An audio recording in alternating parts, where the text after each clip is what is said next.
ஆரோக்கியம் ஏற்படும். அதனால் தேன்கிறது தினமும் 1 ஸ்பூனாவது சாப்பிடும்.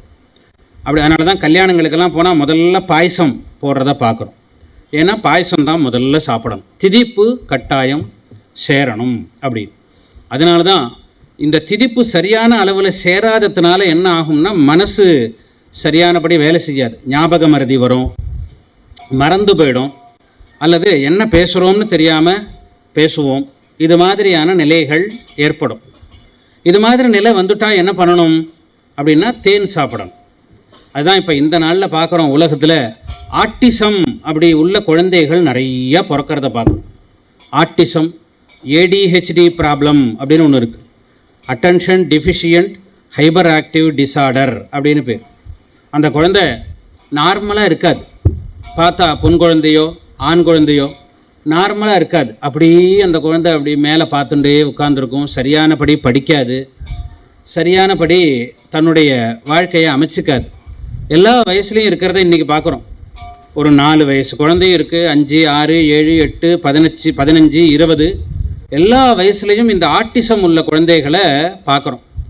இந்த ஆட்டிசம் எதனால் ஏற்படுறது அப்படின்னு பார்க்கணும். அதான் பர்மனண்ட் சொல்யூஷன் நமக்கு கிடைக்கும்.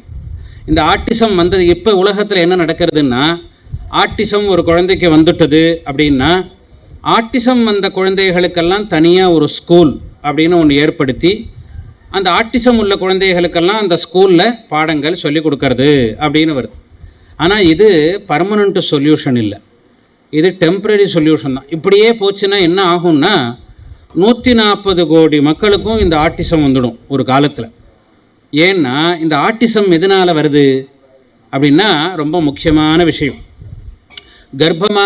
தாயார் கர்ப்பமாக இருக்கும்போது சுகர் லெவல் ரொம்ப அதிகமாக இருக்கும். ஏன் அப்படின்னா 2 ஜீவன் தானும் இருக்கும், தன்னுடைய வயத்தில் இன்னொரு குழந்தை இருக்குது. 2 குழந்தைக்கும் தேவையான இன்சுலின் நம்ம உடம்புல சுரக்கணும். அதனால் என்ன ஆகும்னா சுகர் லெவல் அதிகமாக இருக்கும். அப்போ செக் பண்ணி பார்த்தா சுகர் ரொம்ப அதிகமாக இருக்கும், 300க்கு மேலே இருக்குது சுகர். அப்படிங்கிறதுனால என்ன பண்ணுவோம்னா இந்த சுகரை குறைக்கணும் அப்படிங்கிறதுக்காக மருந்து மாத்திரைகளை சாப்பிடுவோம்.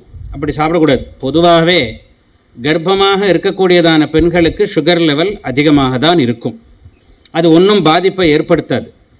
ஆனால் நாம் என்ன பண்ணுவோம்னா அதுக்குன்னு மருந்து மாத்திரைகளை சாப்பிட்டு அந்த சுகரை கம்மி பண்ணிக்கிறது.